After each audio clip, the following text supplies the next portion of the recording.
Zillah, an Unusual Novella by Valma. My first intimation of Zillah Gruber, as I dozed there in the doorway over a cigarette, midway between the noisy, lighted cheer of the airless shack and the damp gloom of the equally airless July night, came in the clutch of a brown claw of a hand. Upon my dirt cake shoe I started for the love of Pete. You busy, Mr. Chuckles? No, oh no. You say to come to you when I am afraid. I am afraid now.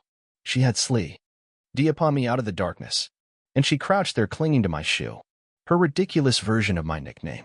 Something in the contrast it offered to her own sodden life, stabbed at my pity for her. And her appeal to my unfledged manhood was irresistible. It's that beast Gruber again. I cried, no, not him, worse than him. I show you.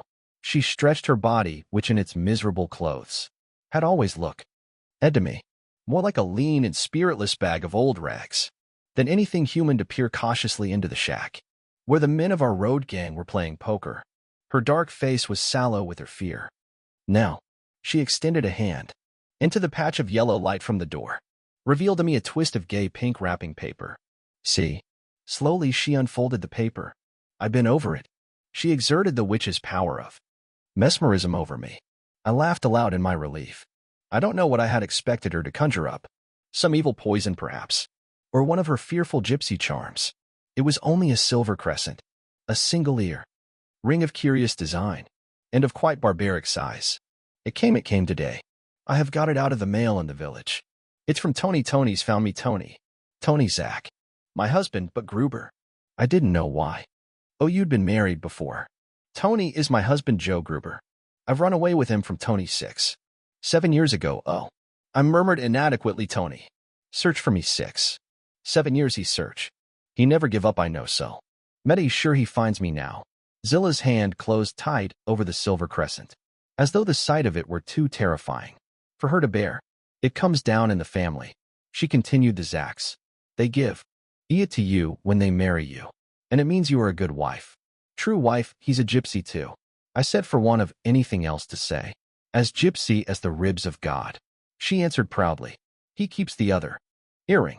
It's his way of telling me he comes pretty, but they sag so heavy I was glad to leave them behind. A long time she brooded. Oh, I know, Mr. Chuckles. Sitting back on her heels, she looked up at me curiously. You think I'm old? I'm 29. Why, she was only 10 years older than I was. Incredible. I stared at her. The old, brown face framed in untidy black hair of an oily straightness, with its deep lines dragging down to the drooped corners of her mouth. A face that expressed nothing so strongly as resignation and a shameful submission.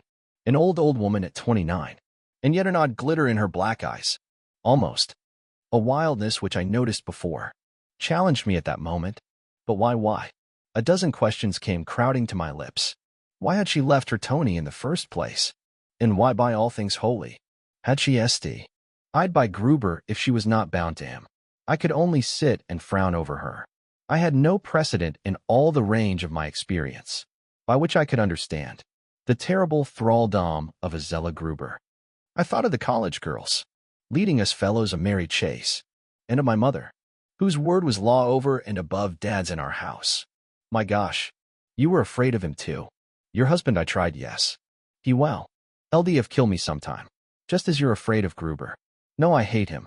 She tried to express it more to herself than to me. Tony strikes me because he has a black temper, because he's mad with me. Joe, he strikes me because I'm his woman, and it pleases him with himself, makes him feel the man. Zillah's whole body drooped placidly with her shame.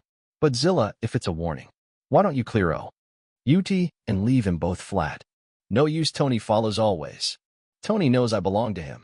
It is true of gypsy marriage and Joe. Joe says I am his, she mumbled. Well, of course. Knowing Gruber, I could see that clash. When you hit Gruber in his sense of possession, you hit him hardest. But Zillah, she irritated me past bearing. That a woman should draw two such brutes must argue something against the woman herself. Some appeal to brute nature. Why do you stand it? I burst out in a heat. Why? Zillah looked at me blankly, then got wearily to her feet. He comes back from town. I must go. She dropped the token down her dirty cowl. ICO blouse. Shuddered once convulsively. She concluded the business with a fatalistic and matter-of-fact prediction. Tony comes all right when he comes. He kills, he has the right to kill. You'll see. She too. Rened, but before she slid away into the night, she came back close to me with a sudden, laughing animation look. She boasted, sometimes I have fought back. Once I bit that Tony Zach. Until I saw the red-blue. Decome. She was gone, then off to the shell of an empty house. Deeper in the hollow which Gruber, as boss of the gang, had appropriated for himself. She had melted into the vague, pale mist that came in fro. The river. I too shuddered. It was a murky night, a night like Gruber himself. Swollen, intruding. To hey you. Chuck Adams, come sit in on the game. Sang out Murphy from the tobacco-veiled interior. They second. Dead him Novak. Capello and the others I wrangled out. But not before. They had put in a curious question or two. About old shoes call upon me. It was their name for Zillah Gruber. Himmel Lutz had once expel. Oh dead. She's an old shoe, that woman. For wearing and kicking about. The appellation had stuck. It was used less contemptuously than pityingly. Chiefly it furnished a means of veiled illusion. In Gruber's sense, was a part of the code against Gruber. Grunts and syllables, which could be uttered before Gruber, and which Gruber wasn't in on. That secret code, which develops inevitably under tyranny. Sure, I wish Maggie's take half the lip off me. That she takes off, and growled Murphy. But Maggie, I'm telling you boys. I wandered off by myself away from their racket. I was still pondering Zillah Gruber. I recalled a memorable first meeting with her. It was my first Sunday with the gang, and I'd been passing Gruber's place, where Zillah was hanging out clothes in the yard, when the boss came from the house in a fury. He was an unwashed, bulging creature in trousers and a pink undershirt, and he flourished in his hand a lavender, striped outer shirt, which was clearly a favorite with him, judging from the howling rage with which he displayed a bad scorch on its bosom. He'd been going up to the village on a spree. But how could he go to town on a Sunday? In a thing like that, he advanced on the woman, called her unprinta. Blee names. She cowered, then he struck her. According to every code I had ever known, there was only one thing to be done. He was a big man, but I tackled him in the orthodox fashion. It was a brief scrimmage. Ian well. I came off alive. Gruber himself was laid up for 2 days. Thanks not to me, but to a bad heart. I dreamed of it as a puffy old fungus of a heart, as unhealthy as the man himself. It was a good tea. What days for the men. Most of them had witnessed the fight from the shacks. And I was popular, really.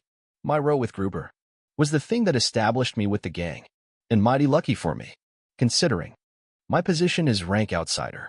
If as professional laborers, they failed to see road building in the light of a combination, vacation and football training.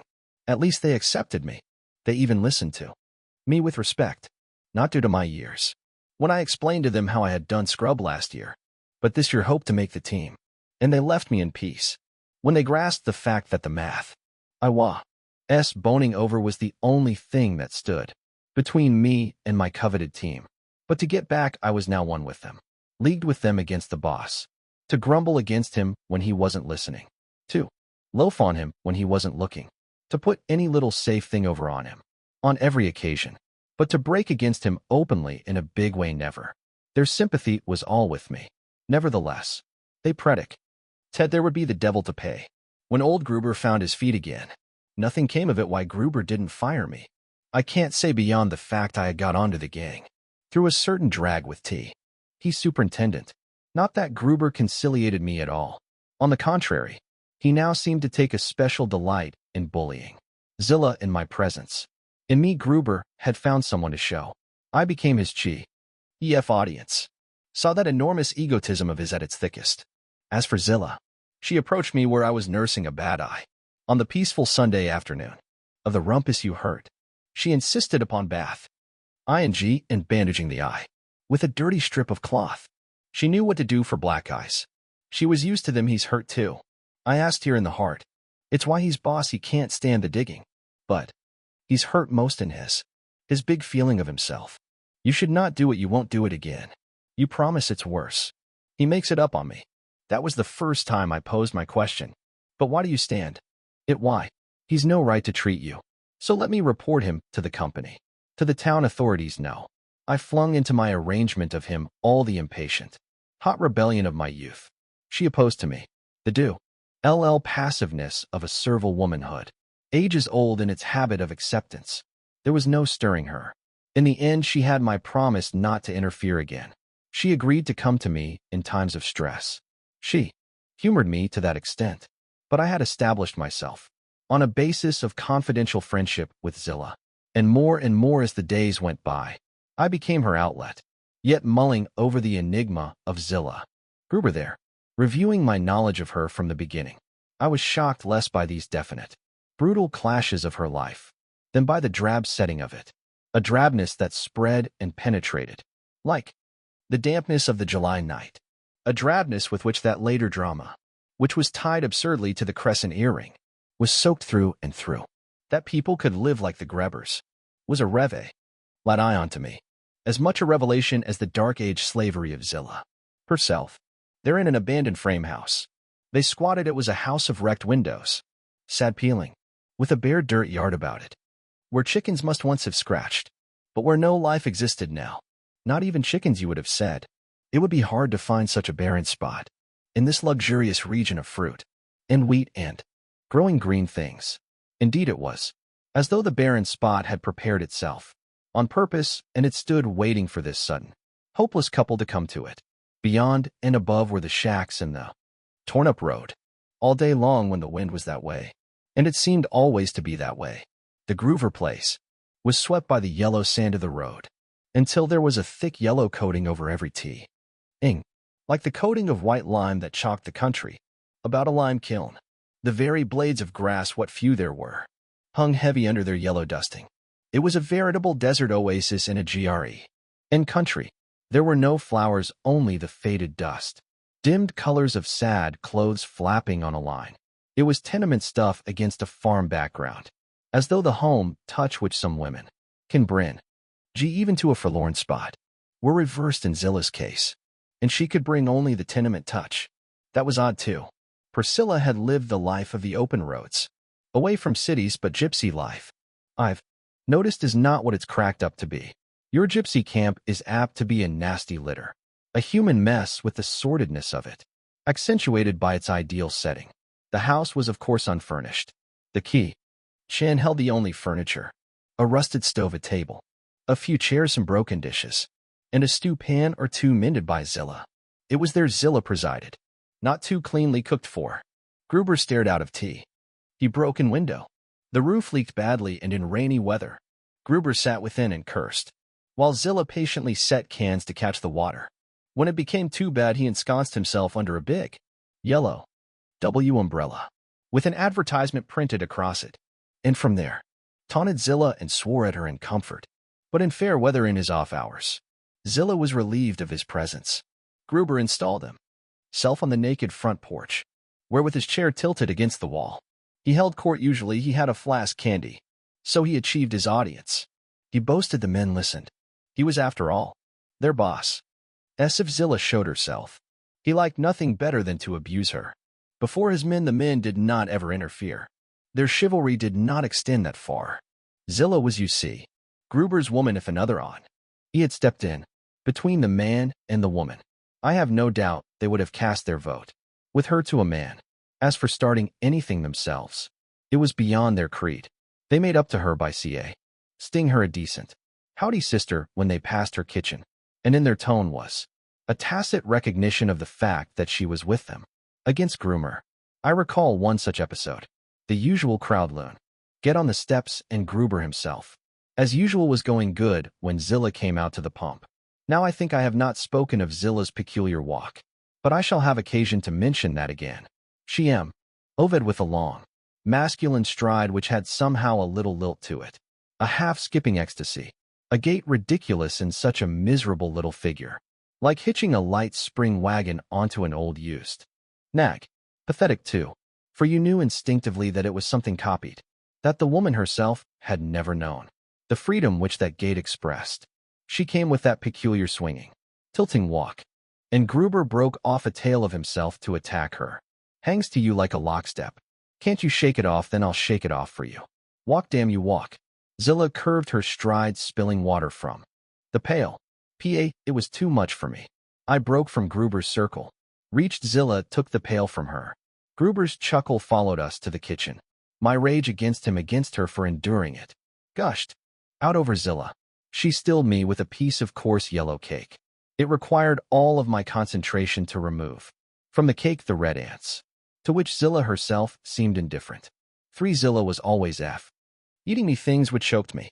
In return for the small services I rendered her, her gratitude for my least attention was a part of her pathos. Once on the occasion of my birthday, she even presented me with a formal gift. I came upon her working with hammer and knife on a flat rock by the kitchen. She was putting the finishing touches on an eccentric pin, which was made from a chicken bone mounted on T. In tis. Good luck, she assured me, offering it to me shyly. See, I wear one always. She showed me the chicken bone brooch at her breast. I thought if my luck would be like hers, I shouldn't care for it, but I attempted the proper thanks.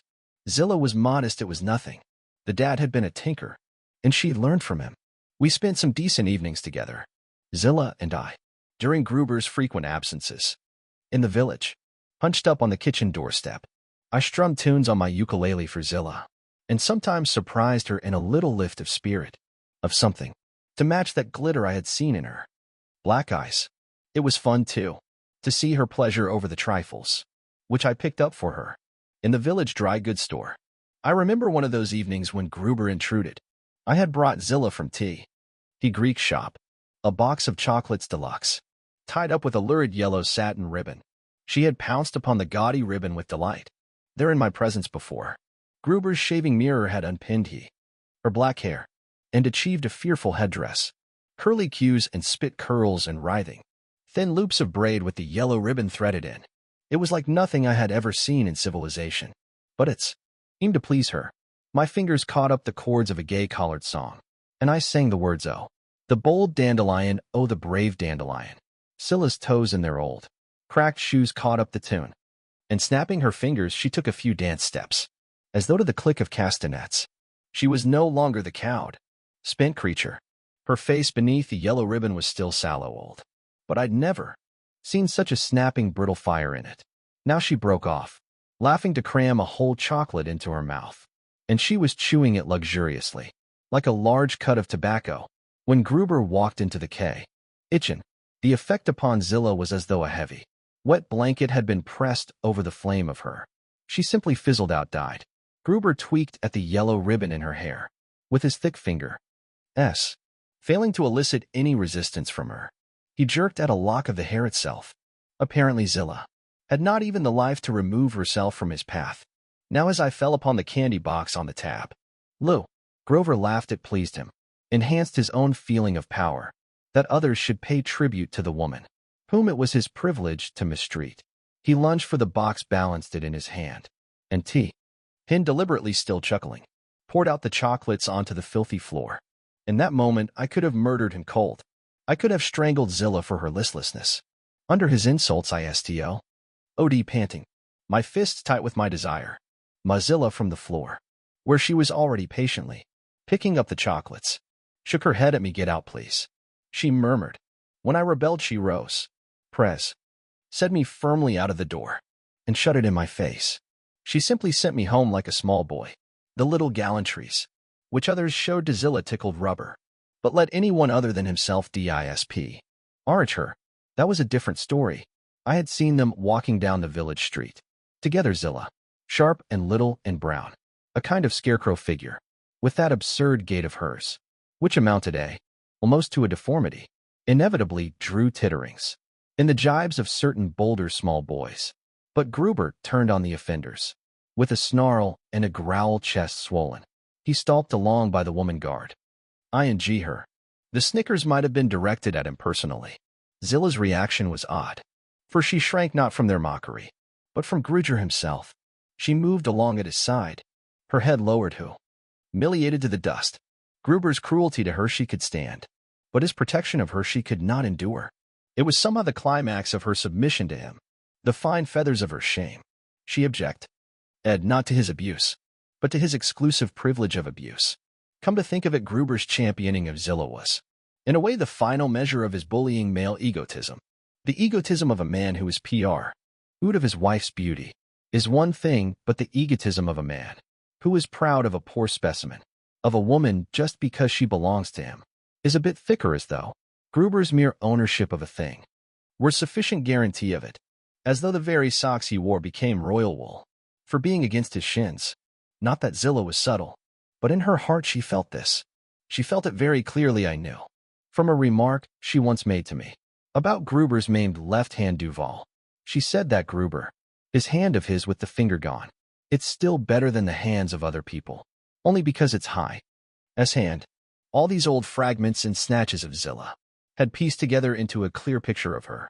But as I slept that night in the heavy air, among the snores of the men, my picture dwindled and tapped, aired off to a single, sharp vision of a crescent earring that, in turn, splintered into a dozen chips, which were somehow the signs of the zodiac, bulls and crabs and scorpions running wild.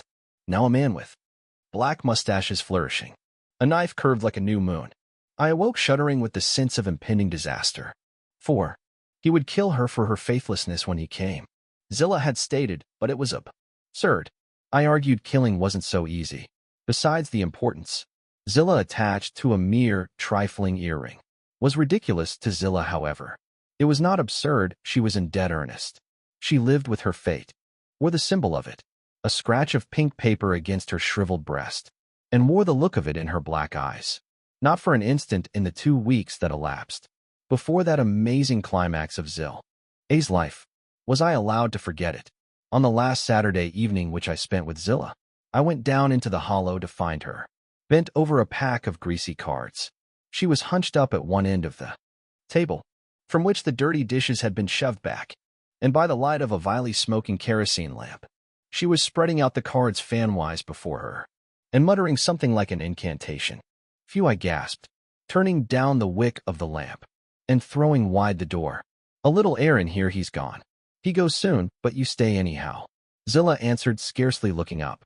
She was wholly absorbed in her cards, frowning over them, mumbling to herself. "I no understand, Tony kills me. But the cards, they say." Gruber, togged out in a red necktie and a pink shirt, his hat over one eye, swaggered through on his way to the village. He was in high good humor with himself. Lord tea leaves and nickels and water. And now cards, what's the big idea? I have it. Rubber swung his leg over the table. "You can just tell my fort. And before I step out, huh?" No, Zillah's 2 hands covered her cards. "Yes, I say. Come along, shoot no." But in Zillah's eyes grew a little speculative interest, an odd curiosity, and clearly the idea of looking into Gruber's future intrigued her. "Well then, if I duck her for you, may the blame of it hang on your own head." Slowly she arranged her cards monotonously. She began her chant. "I see a journey, a far black Jew. Renee, I see a stranger, a black stranger, and he bring luck. Is it bad luck I see trying to scare me? Old woman, but just remember my luck's your luck." "Not so sure," muttered Zillah. She was staring up at Group. "Or now," and her eyes held their curious sparkle. "Do I go on?" "Go on, I see. I see a black cloud, the death cloud. To hell with your luck and your witch's charms," he snarled, scattering with cards with a sweep of himself together, proved his fearlessness by the air with which he adjusted red carbuncle cuff buttons and tipped his hat still further over his eye. He stepped jauntily into the night. Zillah, her fortify, Ingo crooked on the king of spades, ruminated the cards. "They never lied to me. You better have good time, Joe Gruber, while you can." Now her hand twisted at her breast. She took out the crescent earring. Dang. Ling it before her, her black eyes were inscrutable. She hooked the earring in place, and it dragged at the withered lobe of her ear. Before the mirror she appraised herself, and her face, like a puckered bee, roan cork, was yet not lacking in a certain coquetry. She moved her head, watched the crescent dance and send out silver gleams. She twisted from her hips, studied her whole body, as much of it as was visible. Lou in the mirror. She was like a grotesque caricature of a pretty girl whom I had once caught preening before a looking-glass on prom night. That was on Saturday. On Monday occurred the one little episode which prepared me at all for the astounding Zillah I was to see. The only forewarning of that sudden freak of her mind and nerves and that lightning flash of her spirit. I've said that Zillah was meek, with an irritating meekness. I've intimated that if she was kicked, you had a sneaking feeling she was meant to be kicked. Yet I'm afraid, for the sake of the drama, I've shown Zillah at her highest moment. That I made something more of her than the monotone of submission, which she really was mostly. Zillah was simply dead wood. I give you my word for it. She was a mere thing, a chattel, expressing nothing more lively than a passive adaptation. But on Monday noon, when Zillah came with Gruber's dinner pail, I saw in her a spark as she approached. A dog ran from a farmhouse and snarled and would have bitten H. Oh. I jumped up, 2 or 3 other men jumped up, but Gruber was ahead of us. He tackled the dog, gave us an exhibition of vicious temper. In fact, lamed the beast with his heavy shoes. It was a sort of brute, a liddy, that made him popular in the neighborhood, quite aside from the stories of him that went about. But Zillah, her face was the thing that caught me. It expressed no fear of the dog, no fear of Gruber. Only a blazing fury of hatred for him. This was the one act even approximating a kindness, which Gruber had performed for her. And yet, it was the moment at which she hated him hardest. Afterward, Gruber picked up his dinner pail. It contained a slab of the breaded meat, which he disliked, and he actually threw it at Zillah. She accepted that insult sluggishly. But later, when she returned to the house with his empty pail, I followed her, and I saw her fling down the dinner pail and stamp on it in a futile gust of passion. I could only stare. Why, I asked her why. Why that man, that Gruber? I am not myself, I am his. You've seen it. Can nothing touch me then without touching him too? If sharp little teeth stick into me, then must they also stick into him? Can I feel nothing? Zillah hammered at her breast. What he lets me feel, bah. Just a mercury for his weather. A ruler to measure his feeling for himself. That thick puffy feeling. That man's feeling of himself. Ugh, I tell you. It is like a dough around me. It smothers me. Zillah's face was sick with her utter loathing of him. Of herself, she covered it from me. After a time, she took up the tin pail, attempted to straighten it, went listlessly on down 5. It was on the very next evening, Tuesday, July the 18th, as we all had occasion to remember, that the final catastrophe occurred. One of the gang brought back the news of a band of gypsies camping over by the riff. Oh, another Murphy it was. Came up from the village, bearing word of a stranger with a peculiar sloping, glutting stride divil. Take me, he swore. If this fellow isn't the Gruber woman all over again. They're TW. Oh, walks match like cotton off the same bolt. I put 2 and 2 together. I ought to warn Zillah, but at that instant, a fearful commotion started down in the Gruber shack. The night was still glamour. Us with a full moon. Now all its beauty was shattered by that tin pan. Alley clatter, coarse oaths, and falling furniture. Soft whimpering like a child's. It was the end with me.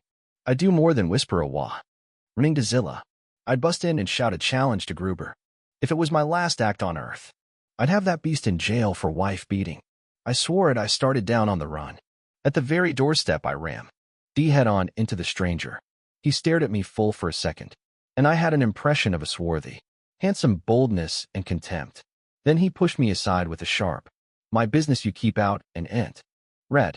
He moved with a rhythm. He was swift. Sure danger. Like a panther. He was alive as thick old Gruber had never been. And I could see how a fellow like this would get into your blood. How he would swing himself into your walk. And how, having known him, you would carry that exuberant mark of him, as long as you lived for a moment. He stood by Gruber, looking down at Zillah, who was shrunk against the wall. Ber was a sodden lump of pale, thick cheese of a man beside him. Then Zillah saw him, her eyes dilated, and her hand went up to her ropey throat. "Tony," she whispered. Gruber had dropped away, and they confronted each other. The two of them. Zillah crouched lower. She was a figure study in fear. Her face wore the look of a coward woman, whose hour had come. She had never looked scrawnier, meaner, uglier. This dark-lit, flea woman. Then she looked at that instant. In spite of my pity for her, I felt a shuddering aversion to her. I thought that the handsome Tony knew the same contempt of her. "You know why I come?" Yes, Zillah's terror was the sharpest feeling I had ever seen. In her face was all tight, screwed up with it. He advanced a lithe step upon her. Zillah could not have moved, but now with a bellow of rage, Gruber came into it. Gruber's male ownership, the very core of his pride, was challenged. "You, Tony Zach. She's mine, you hear mine." Scuffle of feet, splintering of a bad floorboard, crash of a brea, king dish. And now they were on the floor in a close grapple, now on their feet again, rocking together. It was a pleasant little scramble, a pleasant thing they were scrambling for. One man fighting for the right to kill her, the other for the right to keep her as a target for his moods, and a gauge for himself. each of them fighting for the right to whip her, after his own individual manner. It was Humoru. As also these two strapping men, quarreling over this little rag of a woman. Not a real woman, but just a symbol. A symbol, the one of a faith broken, to the other of a thing owned. And yet I don't know what T was that brought me back. In the heat of the battle, to Zillah. Zillah had come alive. She was breathing again, and she was following the fight keenly. The glitter was in her eye, and her hatred of Gruber had wiped out all her fear of Tony. She was watching. Now Gruber was on top in the battle. Swelling to his victory, Zillah sickened. It was as though she wallowed in the thick paste of his egotism. As though that immense egotism of possession were about her in folds and layers, shutting her and choking her. She pushed it off with her two hands. She was shaken by a writhing convulsion. She was fighting for her very life now. She had risen behind Gruber's triumphant back, and with her hands she clutched a chair. For a moment she faltered. She was measuring them. Gruber's egotism stifling her against Tony. As sharp fury, knifing her. She was weighing her fear against her utter loathing. But what was a healthy fear compared to this other thing? She felt better. The sudden stab of a knife and that slow smother. Letting his egotism feed and grow on her. Zillah's shrunken body began to straighten. Ha, gloated Gruber, I'll show you. Zillah stood tall now and taut. She raised the chair, she raised high, and she brought it down with a really terrible force upon Gruber's head for an instant. Gruber sagged. The swollen bravado of him went down, like air escaping from a leaking balloon. Then he toppled. It was a rather awful silence. I remember admiring Zillah, because she did not herself collapse. She was splendid, and I wanted to cheer for her. A regular razzle-dazzle, 3 hips. I was also acutely aware of a tipped-up can of bacon grease, which had spilled out and hardened over the stove. A rotten housekeeper. Zillah. Tony Zach looked up at Zillah from where he had been, listening at Gruber's body. RT stopped. He stammered. It would stop, she answered distinctly. They stared at each other, and there was no contempt for her on the man's face. Now Zillah made the first move. You get out, she commanded him harshly. This is my kill the men they come. There was no disobeying her in her present mood. And besides, Tony Zach seemed half paralyzed. Oh, 'tis you, chuckles. You shut up tight your mouth. You hear me and Zillah, standing alone head up, faced the men proudly as they came running. 6. The rest is anticlimax. The others, Murphy Lutz, Godtov, have criticized Zillah for not living up to the magnificent break for Edom which she made on that night. I don't see it that way myself. It isn't everyone makes a touchdown every game. It's something to have made one touchdown, even if you never pull another.